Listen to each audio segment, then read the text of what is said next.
Okay, let's get started. This is progress meeting number 3 for Donovan Smith Mobile Home Park Water and Sewer Extension. My name's Charlie O'Donnell. I'm PE with George Miles and Buer. We're the engineers of record on the project. You're used to seeing Josh Elliott. He's not here today. He's got an appointment that he couldn't miss. So I'm taking over for him. I think everybody in the audience knows Austin Callman, the general manager of the Board of Public Works, and Robin Davis, the assistant general manager. Janelle Cornwell from the city of Lewes is the planning department director, and John Robitaille is the building inspector. Out there in the audience is Johnny Stantz. He was representing the contractor Teal Construction. And beside me is Kate Singh. She's working with GMB, our firm, for 6 months. She just reached her first month anniversary yesterday. And she's from Drexel. She's doing a 6-month co-op with us. So she's just learning all about what we do in the engineering world. So let's go ahead and get started on the progress meeting number 3. Contract amount is $4,446,446, which I hope everybody recalls that through the state of Delaware, it's an SRF loan that will be completely forgiven once the project's actually constructed. So for all intents and purposes, it's a grant, which is very good. It doesn't, so there's no money that falls back on the residents to have to pay for the water and sewer installation, just to remind you of that. Contract time is 630 calendar days. We have liquidated damages, which are $1,500 per calendar day. For those of you who aren't aware of what those are, it's if the contractor doesn't meet the schedule and there's not legitimate reasons for why they didn't, the board can, per the contract documents, assess a $1,500 per calendar day liquidated damage. It rarely happens, if at all, but it's in the contract. Notice to proceed was February 16th, 2023, and based on the contract time, 630 calendar day contract time, the contract completion is November 7th, 2024. No to the homeowners. Yeah, but if you just come in and sign up and get your agenda. Days used are 75, days remaining 555. 11.9% of the time's been used. I want to say probably 1% of the work's done. It says 0, but there's some work that's been done over the last couple weeks. The bulk of it remains, though. Schedule contractor to submit a progress schedule in bar chart form and shall provide updates to the schedule at each monthly progress meeting. So work completed since the previous meeting. There's been some material delivered and the laydown yard has been set up. I know there's some manholes out there. Johnny, I don't know if anything else is being delivered in the near future. Yeah, there'll be material off and on throughout the month. You'll start seeing pipe Okay, coming. good. And I know silt fence, you've probably seen the black silt fence has been installed all around the development per the erosion sediment control plan. That's been done. And you probably noticed over the last couple of weeks that Teal's crews were out there saw cutting Donovan's Road. And what they're doing is just saw cutting the trench that's necessary to install the water main that gets extended from the bike trail on Donovan's Road and connects into the water main that's set up coming out of Savannah Place. So the whole water system will be nicely looped. So the pressures will be really good coming in and out of Donovan Smith and everywhere else in that area. So that was what that saw cutting was for the upcoming water main installation on Donovan's Road. So work to be completed over the next month. I know Johnny can expand on this, but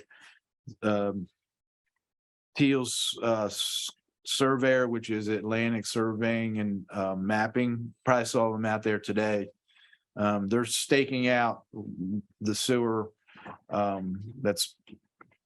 they stake everything out so that the contractor and their crews know exactly where to install it.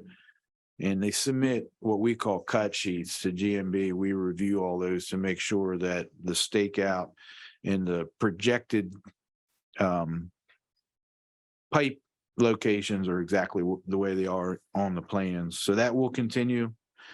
Like Johnny mentioned, more material will be delivered on, and that'll be ongoing at the staging area, the laydown yard. And then later in this month, the actual installation of the water main on Donovan's Road will kick in. Johnny, do you want to add any more to that? You covered it pretty well. The end of the. Oh, you should come up to the microphone. Sorry. Yeah. The end of the month, you should see a water crew. I mean, that's still what we're anticipating. They've got 2 to 3 weeks of work on Donovan's. And then from there, potentially the sewer crew will be starting inside development.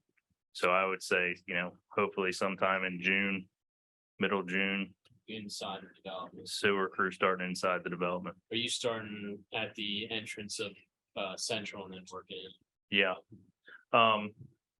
Prior to that, or around the same time, you may see a crew in there doing dewatering. Yeah. Yeah. Okay. So that will be something you could see in June. Yeah. We So I have- know, are you still planning on only dewatering certain areas? Correct, Okay. but they may come and get their points in the ground in those areas. Yeah. That way, when it comes time to turn the pump on, all that work's done. Yeah. So you'll notice that there'll be small, relatively small, what are they, 2-inch or 4-inch? I think they're 2 inches. Yeah, 2-inch, we call them well points, but they're little wells that go into the ground. Purpose of that is to draw the water down where they're going to install the sewer pipe because it gets fairly deep in some locations. And by drawing the water down temporarily, it makes it a dry condition once they excavate the trench for the sewer. So like Johnny said, you'll probably be seeing that over the next couple months. Not this month, but Yeah, next not in month. May, Yeah. but probably early in June. You'll see that first. Yeah, and that's necessary to actually install the sewer at certain locations. Correct. But as we work towards the water main on Donovan's, I know we've been sending updates as to when we think crews are gonna be out there. So the plan is that Johnny would let us know maybe a week ahead of time. We'll send emails out so you guys are well prepared. Anything on Donovan's Road. You guys can plan ahead and there shouldn't really be too much. It's not deep work, so it should move pretty quickly. But just to make sure you guys are updated, just make sure you have your email and the most up-to-date email you have with Sharon, and we'll coordinate emails being sent out hopefully about a week ahead of time when stuff starts. Good. Thank you. You're welcome. Any questions from anybody on the schedule? Okay. So this is a project, like I mentioned before, that's funded through state of Delaware SRF loan monies. And because of that, it requires prevailing wage rates. There's actually 2 in the contract. There's the state of Delaware prevailing wage rates and there's the federal Davis-Bacon wage rates. The contractors required to pay to their crews and anybody who works on the project the highest of the 2 for whatever job classification, say laborer versus machine operator, et cetera. So the wage rates are part of this project, and because of that, it's part of the state's requirement that GMB, as the engineer of record, does wage rate interviews with Teal's employees just to make sure that they understand that wage rates are part of the project and that they're getting paid the wage rate that they're supposed to. So we will be starting those approximately 2 weeks after the start of the on-ground construction, and Dean Culver, who's GMB's construction representative, will perform those interviews. And then also once construction begins, I think we actually received one of these this week, weekly certified payroll reports from Teal should be submitted to GMB. We review them to make sure that everything's correct and share those with the board in the city. So that's SRF funding. Project sign. The project sign has been installed in the location approved by the funding agencies. I'm sure everybody's seen that.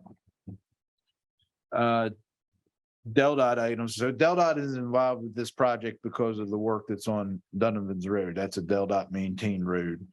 So a pre-construction meeting was held with DelDOT and Teal on March 15th at the project site. There will be traffic control, as Austin alluded to a second ago.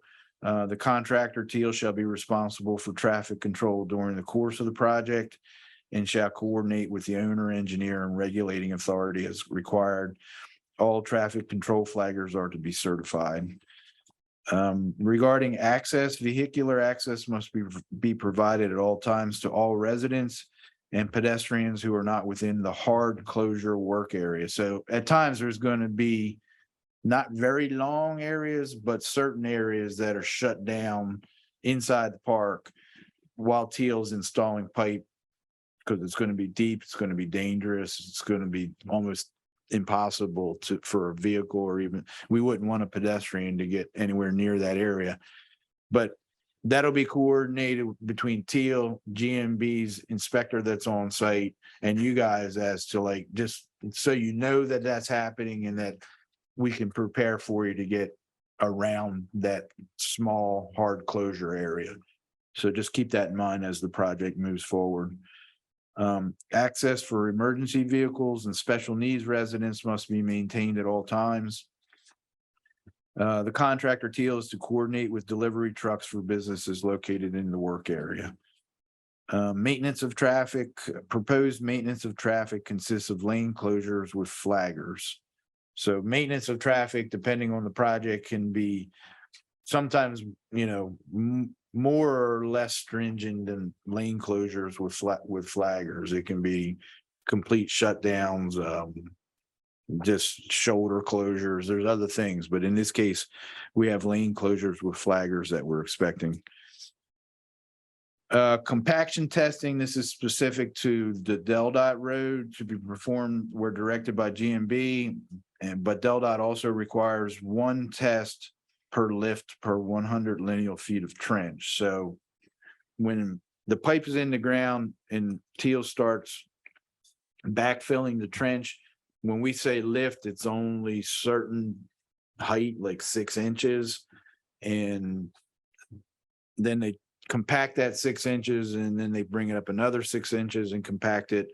So DelDOT in their roads, they require one compaction test per lift per 100 feet. So as that 6 inches comes up and is compacted, for every 100 feet, DelDOT requires one test. Just, you're probably not going to notice that, but just for your information.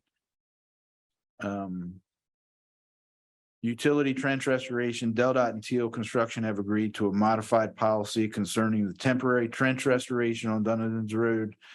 The temporary trench restoration may remain in place on Donovan's Road until the contractor is ready to install the specified permanent trench repair. If DelDOT deems that the temporary trench repair is deficient anytime after the first 4 days, then they reserve the right to require the contractor to stop work and install the specified permanent trench repair.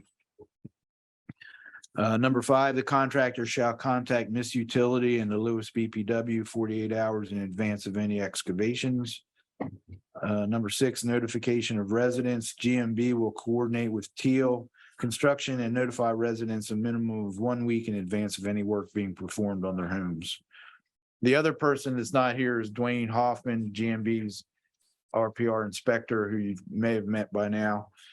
He's on vacation this week, but he'll be back obviously during this project. 7, communication with residents, media, et cetera. The contractor is to direct all complaints, questions, et cetera, to the GMB RPR, our inspector, Dwayne Hoffman.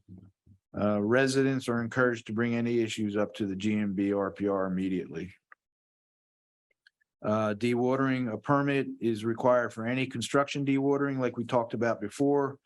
There's no separate pay item for construction dewatering. What that means is that that dewatering cost is actually inside the price of the pipe. Permit application to DNREC has been submitted for dewatering. The permit has not yet been received.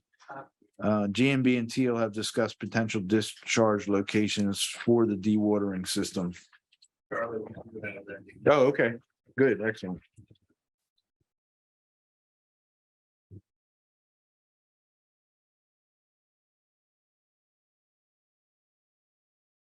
Thank you. All right, request for information. So from time to time, things do come up that the contractor has questions about. We call those requests for information. So all RFIs to be submitted in writing to GMB, attention Josh Elliott. Safety is the sole responsibility of the contractor. The contractor shall abide by all local, federal, and state safety regulations, including OSHA. The contractor shall be solely responsible for initiating, formulating, supervising, reviewing, and overseeing all safety precautions, practices, procedures, and programs that are or should be provided in connection with the work. Contractor will take all necessary or proper precautions for the safety of and will provide the necessary protection to prevent damage, injury, or loss to the work, property, and/or persons. The contractor shall comply within the prices bid and without extra cost to the owner with all safety regulations or determinations issued by an agency of the federal government, including OSHA and the state of Delaware. Number 11, submittals. So all of the specified materials go through a submittal shop drawing review process, and we're in the midst of that with Teal. GMB has reviewed all received submittals. 3 hard copies of the approved submittals shall be delivered to GMB prior to the start of construction. Teal's to provide those. So what that means is that they submit every piece of every piece of material that's been specified on the project to GMB for review to make sure that it meets the requirements of the specification. So we go through a thorough review of all the materials that Teal is going to use on this project, and either issue an approved as noted. Sometimes we make comments. Once in a while, we reject them or revise and resubmit with our comments, but not very often. But everyone that we've received thus far has been reviewed and submitted back to Teal. Teal is to provide American iron and steel certification for all materials that are required to comply with the American iron and steel requirements. So that's a requirement of the SRF funding, the American iron and steel certification. GMB will notify Teal Construction of any submittals that are outstanding. Known outstanding submittals include the following: storm tech units. So I know Teal will have those to us at some point here in the near future for review. Teal Construction has submitted DelDOT source supply items directly to DelDOT. Teal should notify GMB once approval from DelDOT has been received. You heard anything on that, Johnny? Not that I recall. Okay. I can check on that.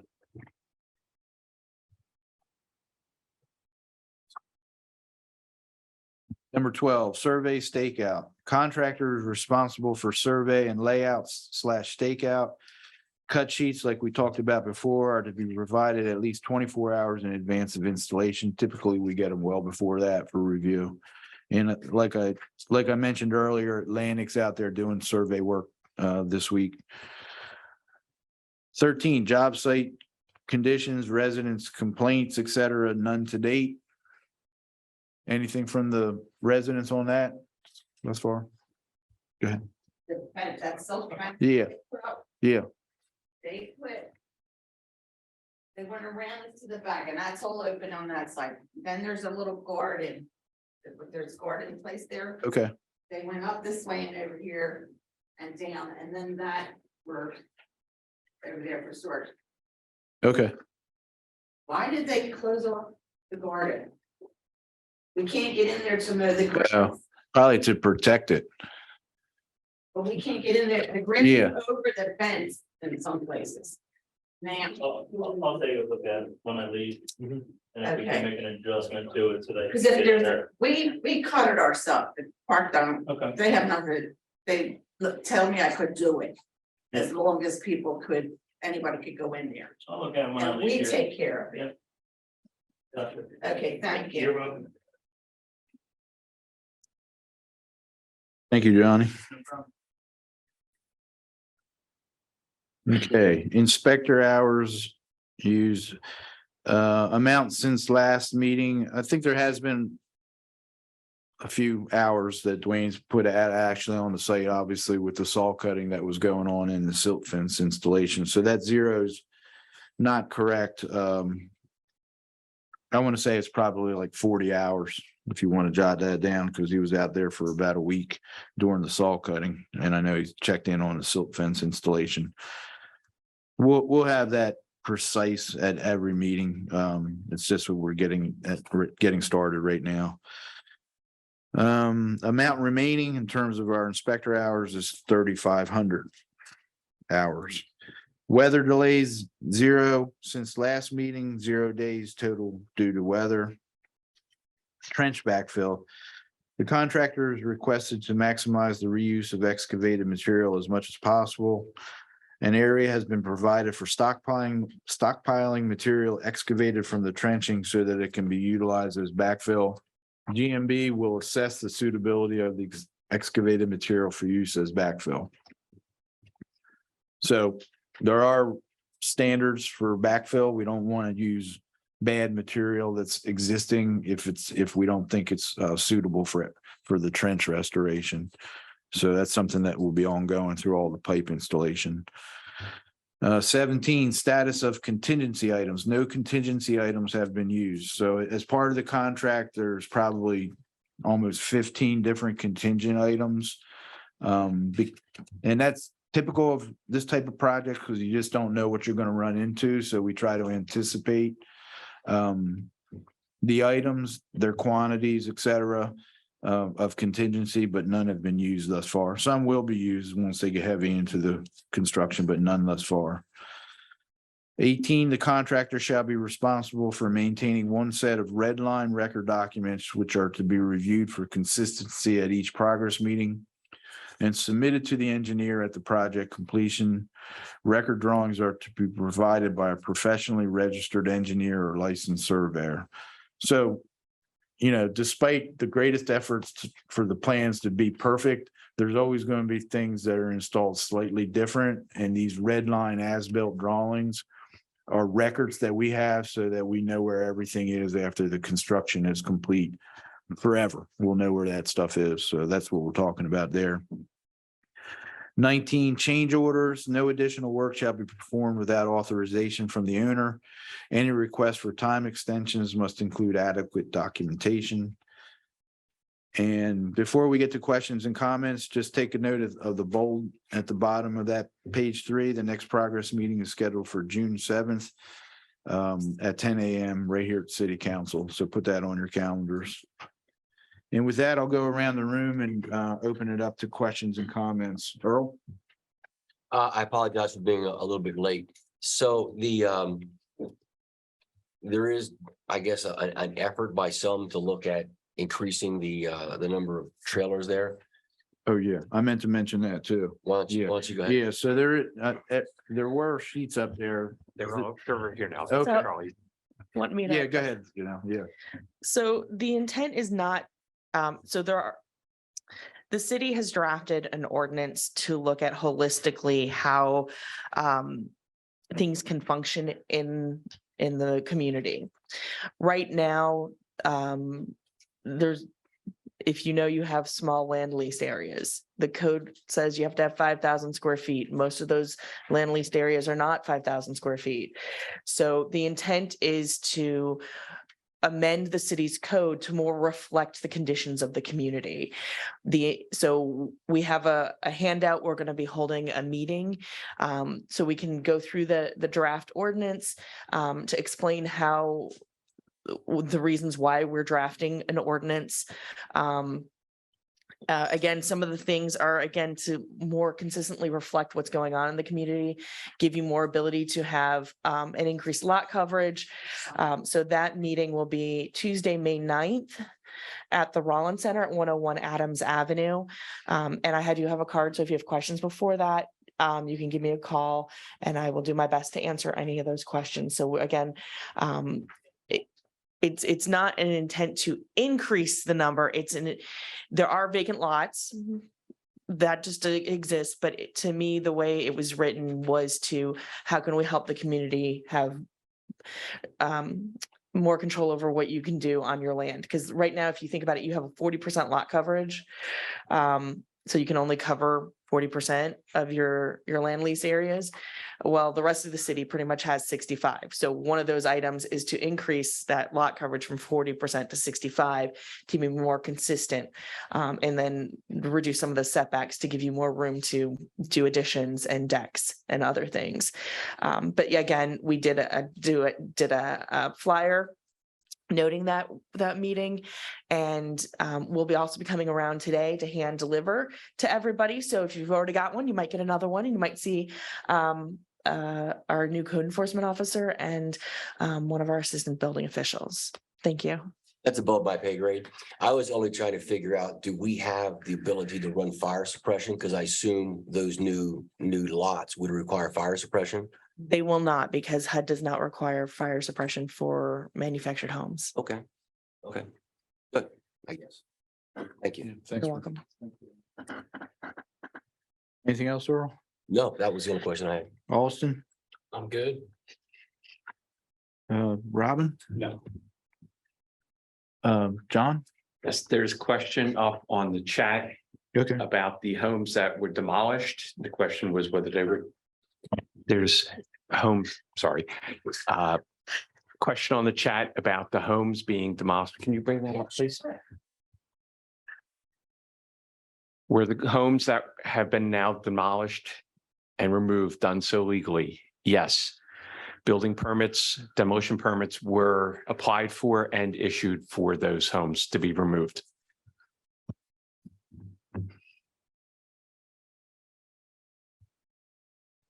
Thank you. Anything else, John? Janelle, anything else? Nope, just our meeting on May 9th. Kate? Nope. Let's go around the room. Anything, sir? Johnny, anything else? In the back? Mr. Richard, Councilman, Is the meeting on the 9th, please? 5:30. Yeah. Yeah, And that's a detailed Rollins. Rollins, Correct. Jonathan? New code enforcement, which, Chelsea. sorry, I'm sorry. You guys? Okay. Sharon, anything else up there? That's it. Okay, very good. Next meeting is June 7th at 10 a.m. right here.